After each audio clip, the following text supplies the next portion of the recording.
ఈరోజు ఈ తత్వంలో ఏం చెప్పబడింది అనేటువంటి అంశాన్ని ఒక్కసారి మనం గుర్తు చేసుకునేటువంటి ప్రయత్నం చేద్దాం. మనం ఎప్పుడైనా కానీ ఎవరికి నమస్కారం చేస్తాం? ఎప్పుడైనా నమస్కారం ఎవరికి చేస్తామంటే మనకంటే పెద్దవాళ్ళు కనిపించినప్పుడు, మనం గౌరవించేటువంటి వాళ్ళు ఎవరైతే ఉంటారో, పెద్దలు ఎవరైతే ఉంటారో, పెద్దలు కనిపించినప్పుడు మనం నమస్కారం చేయటం అనేటువంటిది సహజంగా జరుగుతూ ఉంటుంది. కానీ ఒక్కోసారి కోపంతో కూడా నమస్కారం చేస్తాం. ఇదేంటంటే ప్రేమతో చేసే నమస్కారం. ఒక్కోసారి కోపం వస్తే మనకంటే చిన్నోళ్ళకు కూడా నమస్కారం చేస్తాను. నీకు దండం పెడతా తండ్రి, నీకు దండం పెడతా, మళ్ళీ నా జోలికి రామాకు అని చెప్పి మనం అలా దండం పెట్టేటువంటి సందర్భం కూడా ఉంటుంది. ఇక్కడ ఎవరికి దండం పెడుతున్నారు? ఇక్కడ ఈ తత్వంలో ఎవరికి నమస్కారం చేస్తున్నారు అన్నది ఫస్ట్ లైన్ ఒకసారి గుర్తు చేసుకుందాం.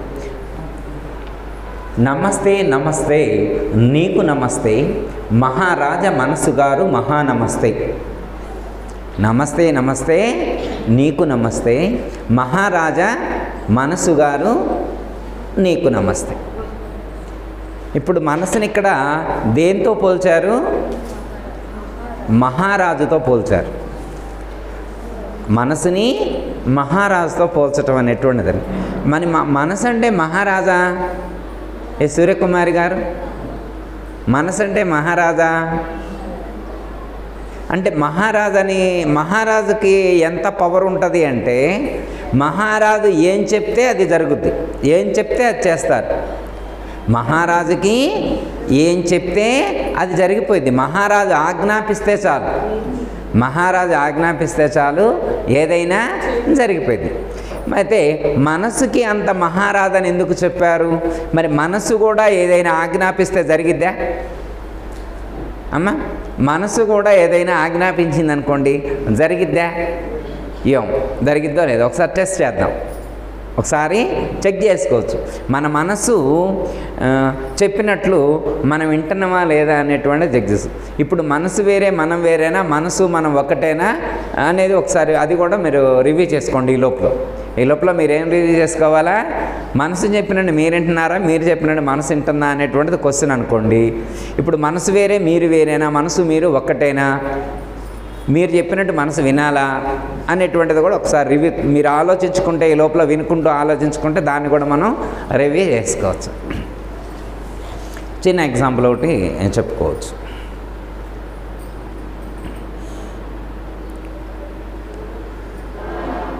ఒక ఆయన ఒక చోట ఉపన్యాసం చెప్తున్నారు, సత్సంగం చెప్తున్నారు. సత్సంగం చెప్పేప్పుడు ఆయన గారు ఏమన్నారంటే, యాత్రలకు వెళ్తే మంచిదన్నారు. ఏమన్నారు? యాత్రలకు వెళ్తే మంచిదని. యాత్రలకు వెళ్తే ఏం మంచిది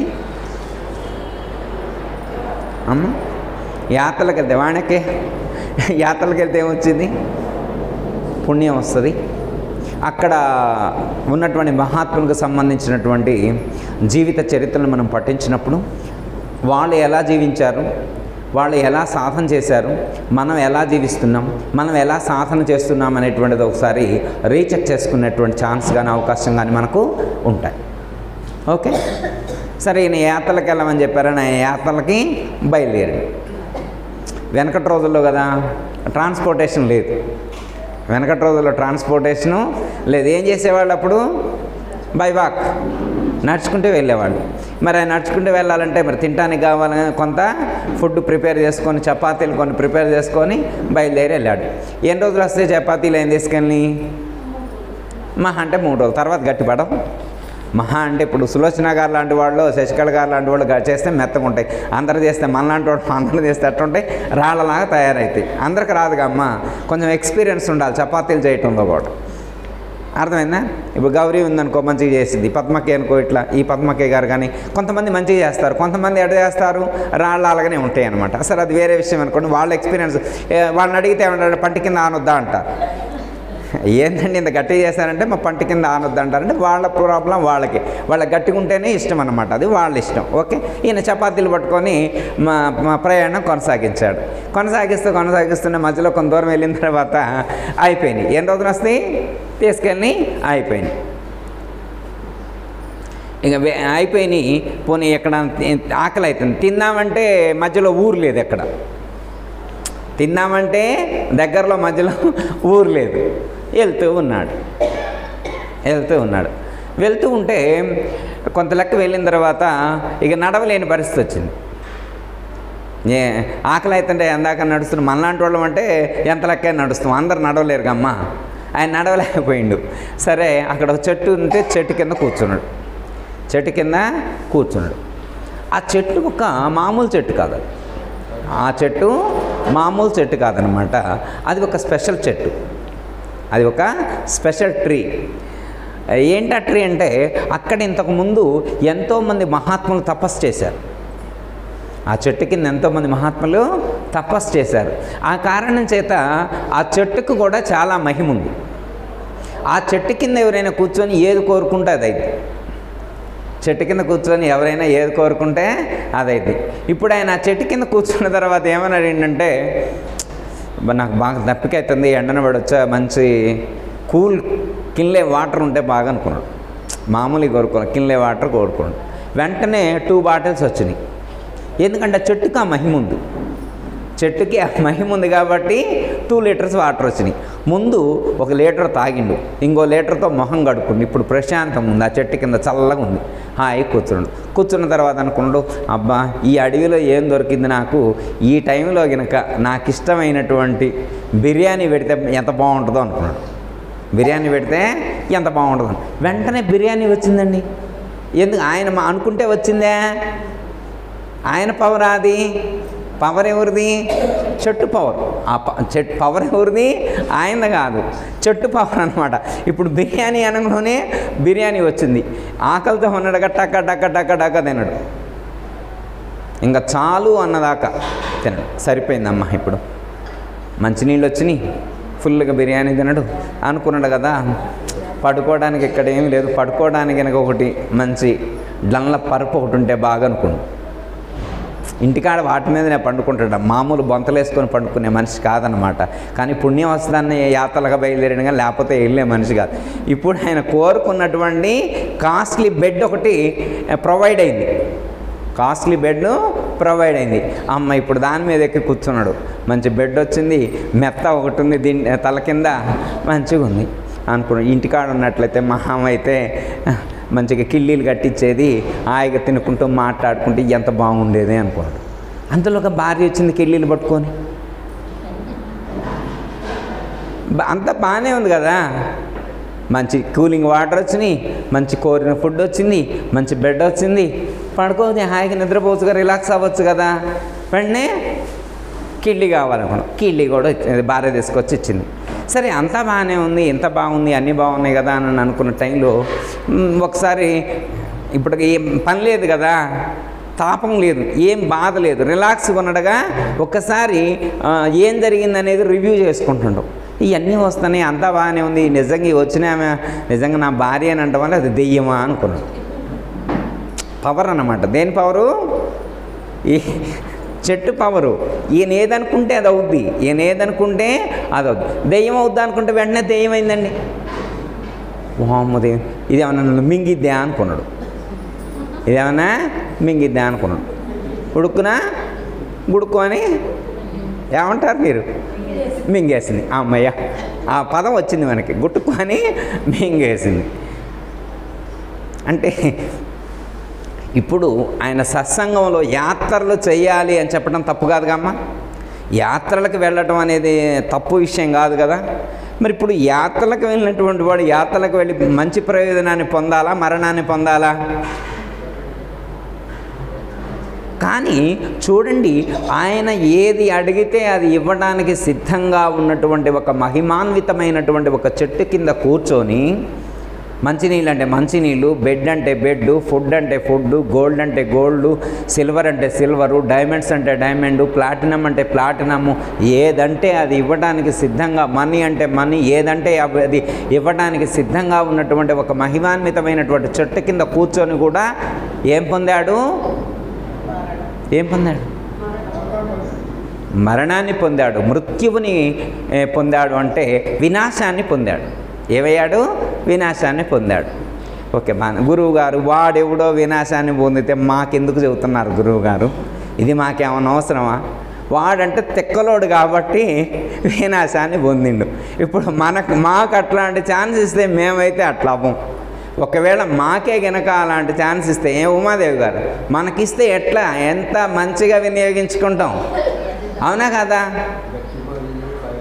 గచ్చిబౌలిలో మంచి 5 అంతస్తుల బిల్డింగ్ కట్టించే కావాలని కోరుకుంటా అంటుండ కాళిదాస్ గారు. సరే మంచిదే, ఏదైనా కోరుకోవచ్చు. ఆయన ఇవ్వడానికి సిద్ధంగా ఉంటే 5 అంతస్తులు ఎందుకు కోరుకోవాలో 32 అంతస్తులు కోరుకోరు, దండగేముంది? ఇవ్వడానికి ఆయన రెడీగా ఉన్నాడు, కానీ కోరుకోవడం నీ ఇష్టం, చాయిస్ యువర్. ఓకే, అంటే ఇక్కడ ఈ యొక్క స్టోరీలో ఉండేటువంటి ఎస్సెన్స్, ఆ సారాంశం ఏమిటి అనేటువంటి దాన్ని మనం ఇక్కడ గుర్తించాలి. ఏంటంటే నువ్వు ఏది కోరితే అది ఇవ్వడానికి అక్కడేముంది, చెట్టు ఉంది. అక్కడేముంది, చెట్టు ఉంది. మరి అలాంటి చెట్టు ఒకవేళ నీ దగ్గర ఉంటే, అలాంటి చెట్టు ఒకవేళ నీ దగ్గర ఉంటే నువ్వేం చేస్తావు? అద్భుతం చేయగలవా? మెరాకిల్స్ చేసి చూపెట్టగలుగుతావా? ఎవరు చేస్తారండి? నువ్వు చేయగలవా? ఓకే, అలాంటి చెట్టు నీకు మనందరికీ కూడా తలా ఒకటి ప్రొవైడ్ చేశారంట. అమ్మయ్య పర్వాలేదైతే.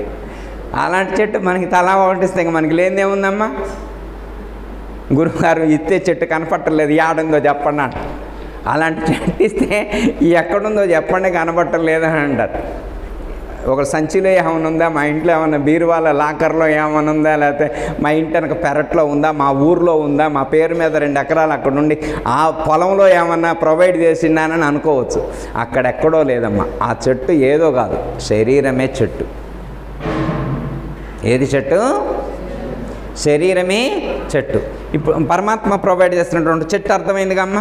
చెట్టు అయితే అర్థమైందిగా? ఓకే, శరీరం అనేటువంటి చెట్టు ఇచ్చారు. ఈ చెట్టు కింద ఉండి ప్రయాణం చేసేటువంటి సాధకుడు, ప్రయాణికుడు ఎవరైతే ఉన్నారో అతడు ఇందులో ఉన్న మనసు. ఎవరు? ఇందులో ఉన్నటువంటి మనసు. ఓకే, ఎంత అద్భుతంగా ఉంది చూడండి. చెట్టుంది, ప్రయాణికుడు కూడా ఇక్కడే ఉన్నాడు. కథలో కాదు, కథలో ఉన్నదే నిజమైంది ఇక్కడ. కథలో ఉన్నదే ఇక్కడ నిజమైంది. మంచి చెట్టు ప్రొవైడ్ చేశారు, ఇందులో ఒక ప్రయాణికుడు ఉన్నాడు. ఎవరు? మనసు. ఆయన చాలా జన్మల నుంచి ట్రావెల్ చేస్తూ ఉన్నాడు, ఎన్నో జన్మల నుంచి ట్రావెల్ చేస్తూ ఇప్పుడు ఎక్కడికి వచ్చాడు? ఈ చెట్టు కిందకు వచ్చి కూర్చున్నాడు. ఏ చెట్టు కిందకు వచ్చి కూర్చున్నాడు? శరీరం అనే చెట్టు కిందకు వచ్చి కూర్చున్నాడు. ఓకే, అర్థమైంది కమ్మా? ఇప్పుడు ఆ ప్రయాణికుడు ఏదడిగితే అది తీసుకొచ్చి ఇచ్చింది. ఏంటది? చెట్టు. మరి ఇందులో ఉన్నటువంటి ప్రయాణికుడైనటువంటి మనసు ఏది అడిగితే అది ఇవ్వడానికి ఈ శరీరం అనేటువంటి చెట్టు సిద్ధంగా ఉందా? దీనికంత మహిముందా? ఒకసారి చెక్ చేసుకోవచ్చు. అదే కదా రుక్మిణి గారు, అదే కదా అనుకుంది. చెట్టు ఇది, లోపల ప్రయాణికుడు ఉన్నాడు. ఆయన చెట్టు ఏదడిగితే అక్కడ అది ఇచ్చింది కదా. ఇందులో ఉన్నటువంటి మనసు కూడా ఏది అడిగితే అది ఇవ్వడానికి ఈ శరీరం సిద్ధంగా ఉంది. ఎప్పుడు గురువుగారు? అసలు కూర్చొని పద్మాసనం వేసుకుందామంటే వంగనే వంగదా? ధ్యానం చేద్దామని ఎవరో గురువుగారు చెబితే పద్మాసనం వేసుకుందామంటే గట్టిగా ఇరగదీస్తే మోకాళ్ళ నొప్పులు వచ్చినాయి. ఆటోమేటిక్గా హాస్పిటల్కి వెళ్తే 60,000 ఖర్చు అయింది. గురువులు చెప్పే మాటలు కూడా వినకూడదు, అనవసరంగా వింటే హాస్పిటల్ పాలవ్వాలి. అందుకని జాగ్రత్తగా సాధన చేసుకోవాలి. ఎవరో ఏదో చేశారని చెప్పి మనం పులిని చూసి నక్క పాతలు పెట్టుకున్నలాగా మన సాధన ఉండకూడదు. మన స్థాయికి తగ్గట్లుగా, మన పరిధికి తగ్గట్లుగా మన సాధన మనం కొనసాగించుకోవాలి. ఓకే, ఇప్పుడు ఇందులో ఉన్నటువంటి మనసు ఏది అడిగితే అది ఈ శరీరం మెచ్చిందా లేదా అన్నది ఒకసారి చెక్ చేసుకుందాం. మనసు ఒకసారి మంచిగా సినిమాకి తీసప్పమన్నది పండగ రోజు. మనసు ఈ శరీరాన్ని సినిమాకి తీసప్పమని తీసపోదా? లడ్డూలు పెట్టించమన్నది. వాసిరెడ్డి స్వీట్స్లో చాలా బాగుంటాయి అంట, అప్పా తిందాం బా అని చెప్పి సాయంత్రం 3-4 గంటప్పుడు అన్నది. ఖచ్చితంగా పోయింది. తిను అంటే తిన్నది. దీన్నేముంది? చెట్టుదేముంది? పో అంటే పోయింది. అవునా కదా అమ్మ? ఏది చెప్తే అది చేయటానికి ఇది సిద్ధంగా ఉంది. రెండో పని ఇంకో చాలా చేస్తాను అన్నమాట. ఇది సత్సంగం అని చెప్పి వినటానికి వచ్చి కూర్చుంది. సత్సంగం అని చెప్పి వినటానికి బాగున్నది, వినటానికి బాగున్నది. ఆ చెట్టుని తీసుకొచ్చి ఇక్కడ కూర్చోబెట్టింది, ఆ కుర్చీలో కూర్చోబడేసింది. కూర్చున్న తర్వాత కాసేపు అయిన తర్వాత పక్కన ఉన్న పెన్నాంగారితో, ఏమింటుంది బాధ, ఎప్పుడు వినేదేగా ఏ పా ఇంటి బా, కిందికి పోదాంపా ఏ కింద కూర్చొని చెవులు కొరుక్కోవటం. అంటే ఇప్పుడు చెట్టు తప్ప లోపల ఉన్న ప్రయాణికుడు తప్ప. ఇప్పుడు కిందికి ఈ చెట్టుని కిందికి తీసుకెళ్ళింది దీని అంతటి ఇది వెళ్ళిందా, లోపల ఉన్నోడు చెబితే వెళ్ళిందా? అర్థమైందమ్మా? దీని స్వభావం ఏంటంటే లోపల ఉన్నవాడు ఏం చెప్పితే ఇది వచ్చేస్తుంది. నిద్ర వస్తే వెళ్ళి కళ్ళు కడుక్కొని రాపో, ఇంత మంచి జ్ఞానం చెబితే కిందికి వెళ్ళి నువ్వు చేసేది ఏముంది? ఏదైనా ఉంటే తర్వాత చూసుకోవచ్చు, పిన్ని గారితో తర్వాత మాట్లాడచ్చు, వదిన గారితో తర్వాత మాట్లాడచ్చు, ఇంతకంటే ముఖ్యమా? కూర్చో అని చెప్పింది. కదలకుండా కూర్చుంది. లోపల ఉన్నోడు కూర్చోమంటే కూర్చోవడం, నిల్చోవడం, పడుకోవడం, వెళ్ళడం. అర్థమైందమ్మా? లోపల ఉన్నటువంటి వాడికి ఇష్టమైనవన్నీ ఇది చేసింది. ఒక్కోసారి లోపల ఉన్నవాడికి ఇష్టం లేనివి కూడా చేస్తుంది. లోపల ఉన్నటువంటి వాడు ఏది చెబితే అది తనకిష్టం లేకపోయినా చేస్తాయి, తనకిష్టం లేకపోయినా కానీ చేస్తాయి. ఎప్పుడూ చెప్పుకున్న ఎగ్జాంపుల్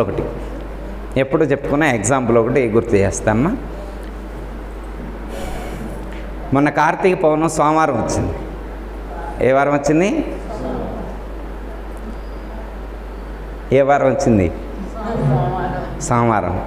సోమవారం నాడు కార్తీక పౌర్ణమి వస్తే ఏం చేయాలా?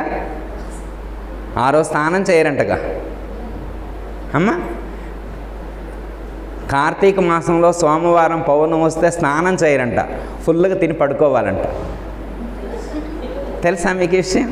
తెలీదా? ఇది తెలియకే చాలామంది ప్రొద్దుటేలేసి స్నానం చేస్తున్నారు. మళ్ళీ ఏ స్నానం? చన్నీళ్ళ స్నానం. లేవగానే ఇది సిగ్నల్ ఇస్తుంది. ఎవరు? చెట్టు సిగ్నల్ ఇస్తుంది. అవునా కదా? చలికి వణుకుతూ శివరవుతుంటుంది అన్నమాట. ఈ చలికి నాకు చన్నీటి స్నానం చేయించొద్దు అని చెప్పుద్ది. ఎలా తెలుస్తుంది మనకి? ఇది వైబ్రేట్ అవుతుంటుంది. సరే అని చెప్పి ఇప్పుడు ఇది సిగ్నల్ ఇచ్చిందని చెప్పి లోపల ఉన్నాడు ఆగుతురా? నువ్వు రాత్రి ఇన్లా టీవీలో ఇన్లా ఉపన్యాసం గురువుగారు ఏమని చెప్పారు? ప్రొద్దుటే లేచి తెల్లవారుదామున ఎంత వణుకు పుట్టినా కానీ చన్నీళ్ళ స్నానం చేస్తే పుణ్యం కన్ఫామ్గా నీ అకౌంట్లో పడుద్దని చెప్పి 100 యూనిట్లు వచ్చిందని చెప్పారా లేదా? నువ్వు కూడా ఎన్నోగా కూర్చొని నడు. తనకిష్టం లేకపోయినా చన్నీళ్ళ స్నానం చేయించింది. ఏం చేస్తుంది? చేసిన తర్వాత హాస్పిటల్కి తీసుకుపోయింది. సరే, అది వేరే విషయం అనుకో. పుణ్యం అయితే ముందు వచ్చిందిగా. సరే, హాస్పిటల్కి వెళ్తే ఎంత వచ్చిందన్న తర్వాత, కానీ ముందు పుణ్యం అయితే మనకు వచ్చిందిగా. ఓకే, నెక్స్ట్ ఇంకోటి. ఫంక్షన్ కాడికి వెళ్ళాడు. ఇష్టమైన ఫుడ్ ఫుల్గా తినడు. అక్కడ పూర్ణాలు పెట్టారు, మంచి పూర్ణాలు పెట్టారు. ఈయనకు చాలా ఇష్టం పూర్ణాలు. అప్పటికే 8 తిన్నాడు. అట్నుంచి ఇట్నుంచి అటోటి ఇటోటి వాళ్ళతోటి తెప్పించుకొని వీళ్ళతోటి తెప్పించుకొని, ఇప్పుడు హేమలతోటి ఒకటి, పద్మాకేతోటి, గౌరీతోటి, వాణక్కేతోటి తలా ఒకటి తెప్పించుకొని తిన్నాడు. తర్వాత వాళ్ళని అడుగు 4 తీసుకొని తిన్నాడు. ఆదరైదురుగా ఒక 4, అనాదరైదురుగా 4, 8 తిన్నాడు. అప్పటికే ఫుల్ అయిపోయింది. చెప్పిండు లోపల ఉన్నోడు, చెప్పిండు నీ దండం పెడతా. ఓకే, ఇప్పుడు ఇక చాలు అని సిగ్నల్ ఇస్తుంది చెట్టు. ఏం చేస్తుంది? ఇక చాలు అని చెప్పి సిగ్నల్. ఎలా సిగ్నల్ చేస్తుంది? ఇక చాలని చెప్పి ఎలా సిగ్నల్ చేస్తుంది చెప్పాలి. పద్మకే నువ్వు చెప్పు, ఎలా సిగ్నల్ ఇస్తుంది? ఇక చాలు అంటది. ఏ గౌరీ అంటదా? అందా? ఏం కాదు, ఎంత తిన్నా ఏం కాదనే వాళ్ళు ఉంటారు, అది వేరే విషయం. మనం కాదు, మనకి వెంటనే కొద్దిగా తినగానే 8 తింటాం. ఆ పూర్ణాలు 8 కూడా కాదు, 2 తింటేనే సిగ్నల్ వచ్చింది లోపల నుంచి. ఏం సిగ్నలు? త్రేన్పు. ఇక చాలు. అంటే ఇక చాలు అన్నమాట. చాలంటే ఊక్కోవాల వద్దా? ఊరుకోవాలి కదా, కానీ ఊరుకోడు. మళ్ళీ ఇలాంటి పూర్ణాలు దొరకవు నీకు. ఇంత మంచిగా ఎవరు చేస్తారు? ఇంత మంచిగా ఎవరు చేస్తారు? ఎవరు ఇంకో రెండే వేసింది. కడుపులు నొప్పి, వాము లేదు, జీలకర్ర లేదు, నొప్పి ట్యాబ్లెట్ లేదు. ఆ రోజు రాత్రల్లా నిద్రపోలేదు. ఆ రోజు రాత్రల్లా నిద్రపోలేదు. ఎందుకు? గ్యాస్ ఫామ్ అయింది కడుపులో. ఇదంతా ఎవరు చేసిన పని? ఇందులో చెట్టు తప్పు ఉందా? ఇందులో శరీరం తప్పు ఉందా? చూడండి, లోపల ఉన్నటువంటి ప్రయాణికుడికి ఇష్టమైన ఇష్టం కాకపోయినా కానీ, చెట్టుకి ఇష్టమైనా లేకపోయినా, మనకి ఇష్టమైనా లేకున్నా కానీ, లోపల ఉన్నటువంటి వాడికి ఇష్టమైతే వాడు చెయ్యి అంటే ఖచ్చితంగా ఇది చేసింది. ఎన్ని అవస్థలు పడుతూ, ఎన్ని ఇబ్బందులు పడుతూ. Yes, positive and negative, positive and negative. Okay, ఈరోజు మనం జన్మకు వచ్చామంటే కారణం చెట్టా లోపల ఉన్నోడా? అంటే లోపల ఉన్నటువంటి వాడు ఈ చెట్టును సరిగ్గా వినియోగింప చేసుకోలేక, లోపల ఉన్నటువంటి వాడు ఈ చెట్టును సరిగ్గా వినియోగించుకోలేక వాడు ఎట్లయితే వినాశాన్ని పొందాడో మనం కూడా అలాగే వినాశాన్ని పొందుతున్నాం. ఇప్పటికి ఎన్ని సంవత్సరాలు మనం పుట్టి? మొన్న కూడా చెప్పుకున్నాం, తల్లి గర్భంలో ఉన్నప్పుడు 7th మంత్లోనే ఒక అండర్స్టాండింగ్కి వచ్చాడు. ఏమైనా అంటే పరమాత్మ అంటే 7వ నెలలో ఉన్నప్పుడు ఒకసారి పాత క్యాసెట్ ఒకటి డిస్ప్లే వేశారనమాట. ఆ డిస్ప్లే వేసినప్పుడు పాత గతం మొత్తం గుర్తొచ్చింది, భవిష్యత్తు మొత్తం ఒకసారి స్క్రోల్ అయింది. మొత్తం చూసుకున్నాడు. చూసుకున్న తర్వాత అప్పుడు దండం పెట్టిండు, మయ్యగా నీకు దండం పెడతా, బయటికి పంపించాక మళ్ళా నేను ఇంకొక జన్మ ఎత్తను, మళ్ళీ ఇంకొక జన్మ నేను ఎత్తను. వెళ్ళిన కాడి నుంచి వెంటనే, పుట్టిన కాడి నుంచే నేను ఏం చేస్తాను? నీ స్మరణ చేస్తా, నీ సాధన చేస్తా, ఆధ్యాత్మిక మార్గంలో లక్ష్యాన్ని చేరటానికి కావలసినటువంటి ప్రయత్నం, సాధన నేను చేస్తానని చెప్పాడు. అవును కదా? అవునా కదా? ఇప్పుడు మనం వచ్చాం కదా, ఎవరు వచ్చింది? 7 నెలలప్పుడు జ్ఞానాన్ని పొంది ఎవరు వచ్చారు ఈ లోకంలోకి? ఏమో గురువుగారు మీరు ఏమైనా వస్తే వచ్చారా, మేము రాలేదని అయితే అనరుగా మీరు? ఇది నా కథ కాదు, ఇది నా కథ అనుకుంటున్నాం. మనందరి కథ ఇది. ఇది ఎవరి కథ? అందరి కథ. ఇది ఒక్క వ్యక్తికి సంబంధించింది కాదు, ఇది అందరి కథ. ఎవరిది వాళ్ళకే ఒక కథ. ఇంటింటి రామాయణం అంటారే, ఇంటింటి రామాయణం అన్నట్టే ఇది అందరికీ సంబంధించినటువంటి కథ. ఇది వ్యక్తిగతమైనటువంటిది కాదు, అందరం కూడా అలా వచ్చినటువంటి వాళ్ళమే. అమ్మయ్య, 7వ నెలలో రియలైజ్ అయినవంటే ఇప్పటికి మనకి జన్మరహితం అయ్యి ఉండొద్దు. 7వ నెలలో మనం రియలైజ్ అయినవంటే కనీసం ఎన్నో నెల వచ్చేసరికి మనం నాలెడ్జ్ రీచ్ అయ్యి ఉంటాం. 12 నెలలు, 15 నెలలు, 18, 24 నెలలు, 36 నెలలు, 48 నెలలు, 60 నెలలు. 60 నెలలు అంటే ఎన్ని సంవత్సరాలు? 5 సంవత్సరాలు. ఉమాదేవి గారికి లెక్కలు పర్ఫెక్ట్ అన్నమాట. 60 నెలలు అంటే 5 సంవత్సరాలు వచ్చేసరికి మనకి జన్మరహితం కావాలి. కాదులే గురువుగారు ఇంకొంచెం పెంచుకోండి అన్నారు. మరి 5 ఏళ్ళకంటే కుదిరేది కాదులే కానీ ఇంకొంచెం పెంచుకోండి అన్నారు. ఎన్ని సంవత్సరాల కల్లా జన్మరహితాన్ని పొందాం? లక్ష్మకే, మనం ఎన్ని సంవత్సరాల వయసు వచ్చేసరికి జన్మరహితాన్ని పొందాలా? 5 ఏళ్ల కంటే, అంటే 7వ నెలలో జ్ఞానోదయం అయినా కానీ 5వ సంవత్సరంలో కుదిరేట్లేదు. పోనీ 9 సంవత్సరాల వయసు కల్లా ఫుల్ఫిల్ చేసుకుందామా? అకౌంట్ సెటిల్ చేసుకుందామా? 9 కూడా కుదరదు గురువుగారు. 12 వేసుకుందామా? 15, 18, పోనీ 24 ఏళ్ళు, పోనీ 30 ఏళ్ళు, ఇంక పెంచుకుంటూ పోవటమేనా? కట్ ఆఫ్ లేదా దీనికి? కట్ ఆఫ్ లేదా? గురువుగారు మేము అట్లా కాదు, మీరు అనుకుంటున్నారు అందరు లెక్క అనుకుంటున్నా, మేము అట్లా కాదు. 30 ఏళ్ళు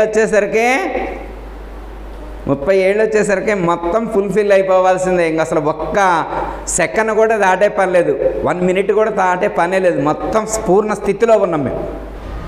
ఏ స్థితిలో ఉన్నాం?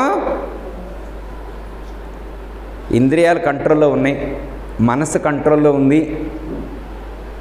మరి ఇంద్రియాల కంట్రోల్లో ఉండి మనసు కంట్రోల్లో ఉంటే స్థితి కుదిరినట్టే కదా. స్థితి కుదిరినట్టేనా లేదా? సరే, మొన్న ఒక మాట చెప్పుకోవటం మర్చిపోయాను. అంటే ఇంద్రియ నిగ్రహం అనే మాట ఒకటి చెప్పుకొని మళ్ళా ముందుకు వెళ్ళే ప్రయత్నం చేద్దాం. మొన్న 8వ తారీఖు ఈశ్వరరావు గారింటికి వెళ్ళాం, సులోచన గారింటికి వెళ్తే నరసింహ గారి కోడలు సుజాత 2 నిమిషాలు మాట్లాడింది. అంటే భోజనాలు చేసే టైంలో తను అక్కడ ఉంటే 2 నిమిషాలు మాట్లాడింది. అంటే ఈ నెలలో ఈశ్వరయ్య గారి ఆరాధన, ఇందాక కూడా ఈశ్వరయ్య గారిది పూజ చేశాము గురువుగారి పూజతో పాటు. ఈశ్వరయ్య గారు ఒక మాట చెప్పారట, అది సుజాత చెప్పిందనమాట. నాకు చాలా మంచిగా అనిపించింది. మన పద్మకి కూడా మన పై నెలలోనే ఒక భక్తురాలు గురించి చెప్పింది. కడప వెళ్ళినప్పుడు ఒక భక్తురాలు పరిచయం అయింది అని చెప్పింది. ఆ భక్తురాల విషయం ఈ 2 నాకు సింక్ అయినాయి అనమాట. ఈ నెలలోనే, పోయిన నెల ఈ నెలలోనే 2 విషయాలు సింక్ అయినాయి అనమాట. నాకు మంచిగా అనిపించింది అనమాట. అంటే నా లోపల ఉన్నటువంటి ఫీలింగ్స్కి పద్మక్కతో పరిచయమైనటువంటి ఒక ఫ్రెండు, అలాగే సుజాత చెప్పింది అంతా సింక్ అయింది. ఏమిటి అంటే ఇంద్రియ నిగ్రహం లేకుండా మోక్షాన్ని పొందలేరు, అది దుస్సాధ్యం అని చెప్పారు. ఇంద్రియ నిగ్రహం అంటే ఏంది నిగ్రహించాలి అంటే ఒకటి చెప్తా, అన్నీ మొత్తం మిగతా అన్ని తర్వాత అనుకుందాం, ఒకటి ఇప్పుడు అనుకుందాం. ఒకటి నాలుకను జయించాలి. దేని జయించాలా? నాలుకను జయించాలి. ఓ గురువుగారు దానిదే ఉంది గురువుగారు, 3 అంగుళాల నాలుక, మేము ఎంత ఉన్నాం అనుకుంటున్నారు? ఎంత ఉన్నటువంటి మాకు 6 అడుగులు ఉన్నాం. నేనంటే లేననుకోండి కొంచెం ఓకే. 3 అంగుళాలు ఉండేటువంటి నాలుక మమ్మల్ని ఇబ్బంది పెట్టిద్దా? నెవర్ దాన్. అసలు కంట్రోల్లో ఉంటుంది, ఏదంటే అది తింటుంది. పుచ్చకాయ ముక్క పెట్టి, క్యారెట్ పెట్టి, బీన్స్ పెట్టి, సొరకాయ ముక్క పెట్టి ఇక పడుకోంటే పండుకుంటుంది. ఇంకొకటి కావాలని కోరదు నా నాలుక అయితే అని చెప్పి అనేవాళ్ళు ఉంటారు కమ్మ ఇక్కడ చాలామంది స్థితిపరులు, స్థితప్రజ్ఞులు. అయితే అక్కయ్య కలిసిన ఆమె చెప్పిందంట, ఏమిటంటే ఆ భక్తురాలు నాన్ వెజ్ మానేసిందంట. రెడ్డిస్ వాళ్ళు గురువుగారి దగ్గర ఉపదేశం తీసుకున్నారంట. ఉపదేశం తీసుకున్న తర్వాత నాన్ వెజ్ మానేసిందంట. ఎంత మానేసింది అంటే వాళ్ళ అమ్మాయికి పెళ్లి చూపులకు వెళ్ళినప్పుడు వాళ్ళ అల్లుడు గారు సంబంధం కుదుర్చుకోవాలి కదా, వాళ్ళ అల్లుడు గారితో చెప్పారట, మా అమ్మాయిని మీకు పెళ్లి చేసుకోవాలంటే మా ఇంట్లో మేము నాన్ వెజ్ వండం, మీకు అట్లా ఇష్టమైతే చేసుకోవడం, లేకపోతే లేదు. ఒకవేళ మరీ మీకు ఇంట్రెస్ట్ ఎక్కువ ఉంటే మేము పైన, వాళ్ళకి అప్స్టైర్ కూడా ఉంది, పైన రూమ్లో ప్రొవైడ్ చేస్తాం, మేమైతే తీసుకున్నాము వండం, నీకేమైనా ఇంట్రెస్ట్ ఉంటే మీరు తెచ్చుకోవచ్చు, వండుకోవచ్చు, మాకు సంబంధం లేదని చెప్పారు. పెళ్ళి కాకముందే అల్లుడితోటి. అలా మనం చెప్పగలమా? వచ్చే అల్లుడికి మనం అలా చెప్పగలమా? పద్మక్కకే చెప్పింది వాళ్ళ ఫ్రెండ్, అవునా కదా? చెప్పిందా లేదా? చెప్పింది. ఓకే, ఇది అర్థమైంది కదా. అంటే ఒక గురువు గారి దగ్గర ఉపదేశం తీసుకున్నప్పుడు ఏమని చెప్పారంటే వాళ్ళు తినటం మానేశారంట.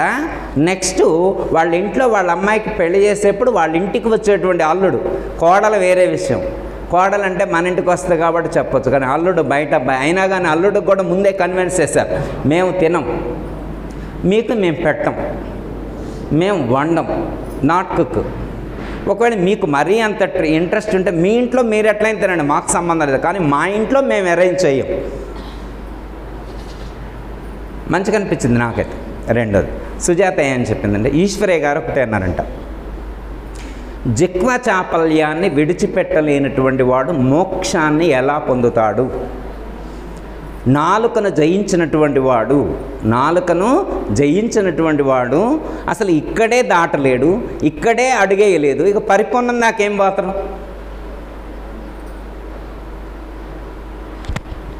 ఆలోచించుకోండి.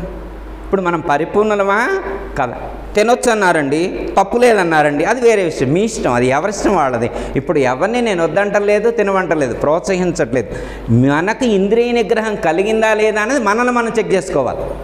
ఇప్పుడు రేపు ఏదో ఒకనాడు మోక్షాన్ని పొందాలనుకోండి, అన్నీ వదిలిపెట్టాలనుకున్నారనుకోండి, అన్నీ వదిలిపెట్టాలని అనుకున్నటువంటి సందర్భంలో లాస్ట్ మినిట్లో వెళ్ళేప్పుడు ఆ భటుడు పట్టుకొని పోతానంట. ఎవరు? భటుడు అసిస్టెంట్ వచ్చి పట్టుకొని పోతాను. ఎవరు అసిస్టెంట్ పట్టుకొని పోతారు? అది యమభటుడు, యమధర్మరాజు అసిస్టెంట్ వచ్చి పట్టుకొని పోతాను. ఉంటున్నాను ఒక్క నిమిషం, ఒక్క హోటల్కి పోయేస్తా, ఒక్క నిమిషం. ఎందుకంటే అక్కడ పోయిన తర్వాత దొరుకుద్దో లేదో. అక్కడంటే ఎక్కడ? నరకానికి పోయిన తర్వాత ఆడు ఉంటుందో ఉండదో ఒక్కసారి ఇక్కడే మంచి హోటల్ ఉంది ఆడికి పోయేస్తా మయ్యగా నీకు దండం పెడతా, ఒక గంట వదిలిపెట్టరా మయ్యగా అంటే వదిలిపెడతారా వాడు? అంటే లాస్ట్ మినిట్లో నీకు అది గుర్తొస్తుంది జిహ్వ చాపల్యం. ఇదే కాదు, ఇంకా వేరే ఏది మనం దేనికైతే కనెక్ట్ అయ్యానో, ఎక్కడెక్కడైతే సాధకుడు బందీ అయి ఉన్నాడో, ఎక్కడెక్కడైతే సాధకుడు బందీ అయి ఉన్నాడో అక్కడ బంధించేస్తాడు.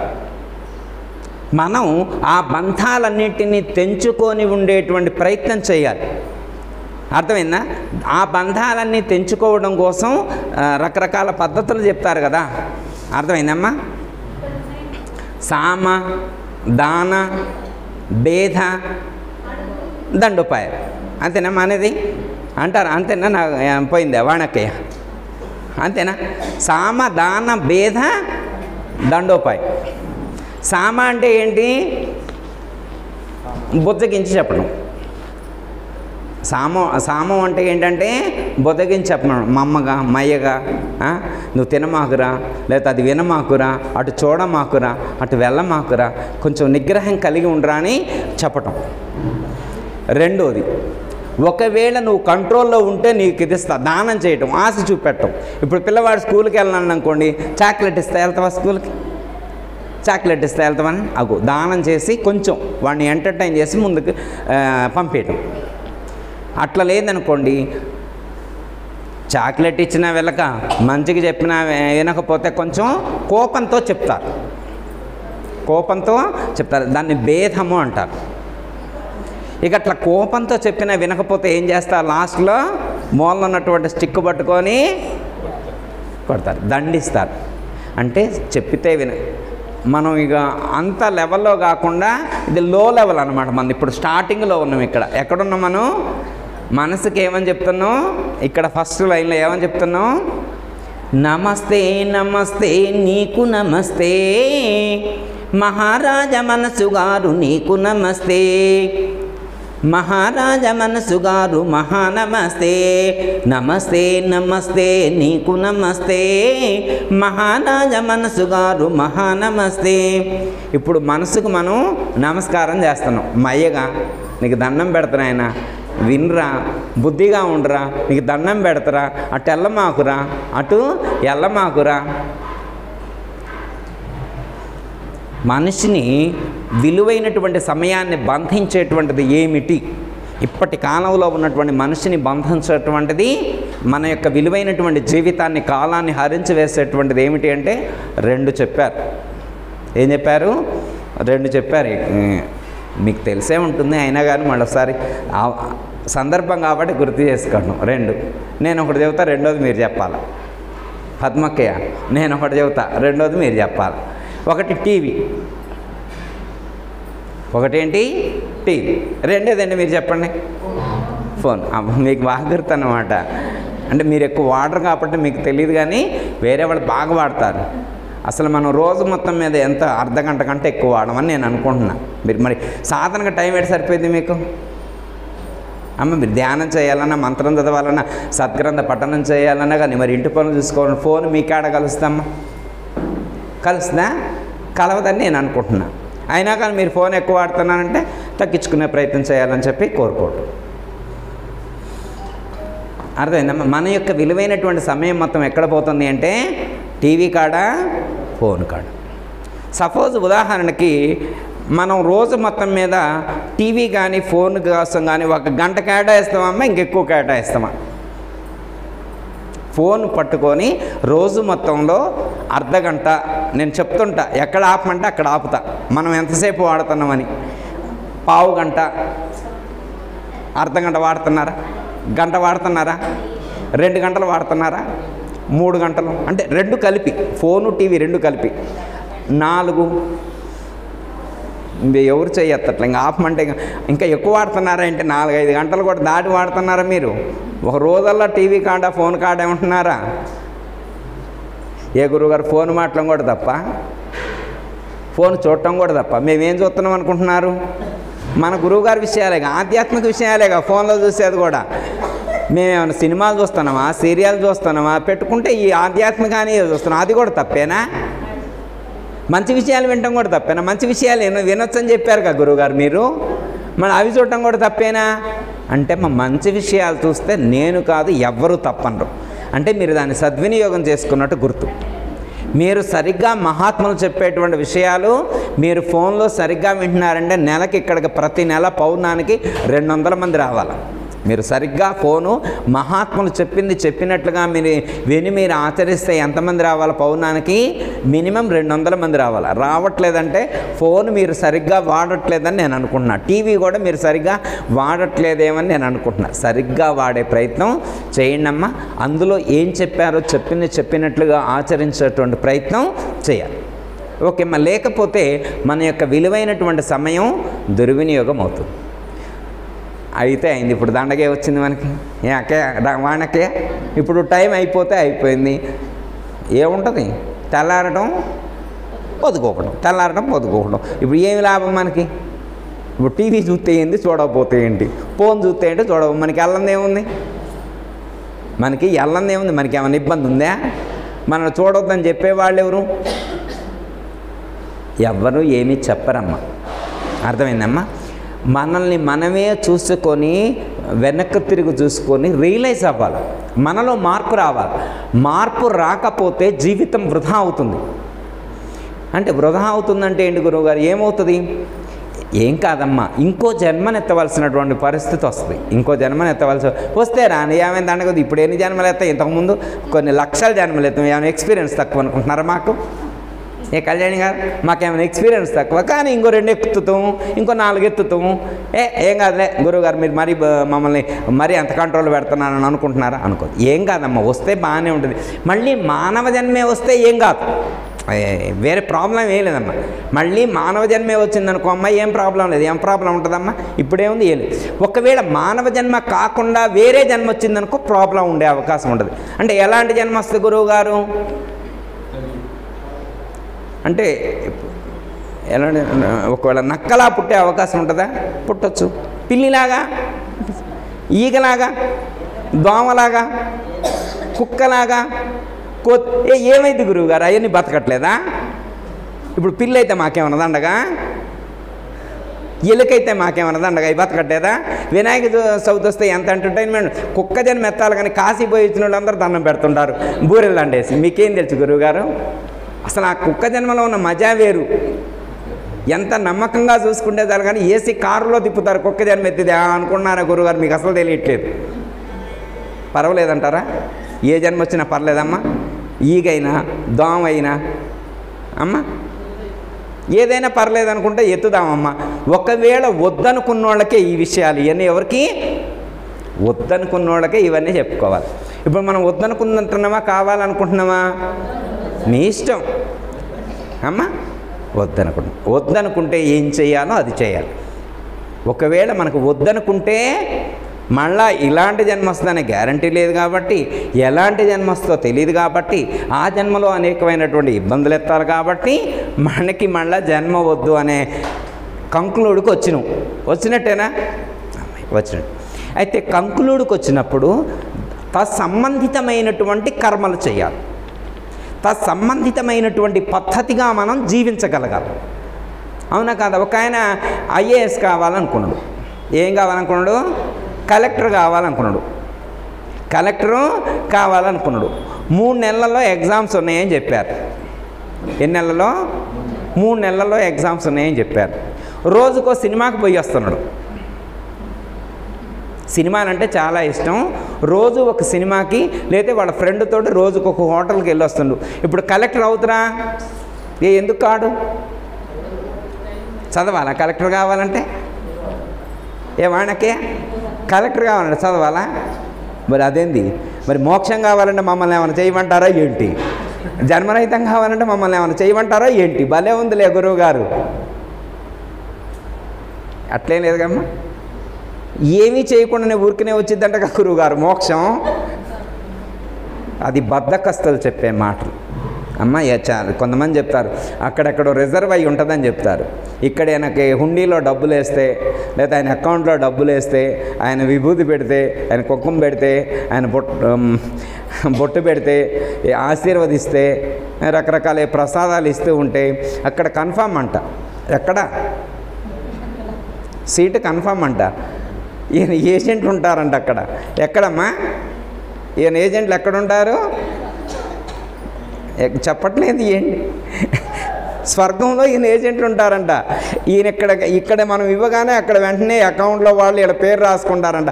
వెంటనే వాడికి రిజర్వ్ చేస్తారంట. ఏంటి? సీటు రిజర్వ్ చేస్తారంట. దాన్ని మనం నమ్ముతామమ్మా? దాన్ని మనం నమ్ముతామా?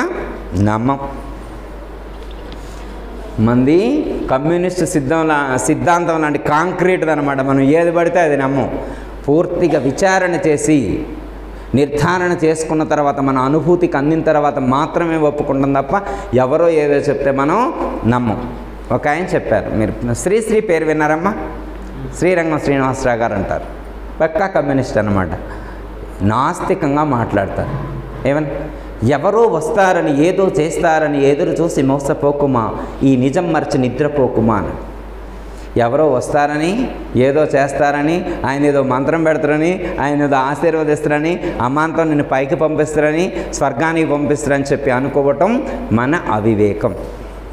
ఓకే, మన గురువు గారు కూడా జగద్గురువు, కృష్ణం వందే జగద్గురువు శ్రీకృష్ణ పరమాత్మ కూడా అదే చెప్పారు. ఉద్ధరేదాత్మనాత్మానం ఆత్మానం అవసాదేత్. ఉద్ధరేదాత్మనాత్మానం ఆత్మానం అవసాదేత్. గురువుగారు నా కోసం పద్మకే మంత్రం చదువుతుందంట. మంచిదేగా. నా కోసం వాణి అక్కే మంత్రం చదువుతుందంట. రోజు ప్రదక్షిణ చేస్తుందంట మందిరం కాదు నా కోసం. బాగానే ఫోన్ చేసిన అమ్మ నాకు ఆకలి అవుతుంది అమ్మాయి అనేది. అయితే నేను తింటలేమ్మా అన్నదంట. నేను తింటలేమ్మా, నీకు ఆకలి తీరిద్దాను. తీరిద్దమ్మా? ఏ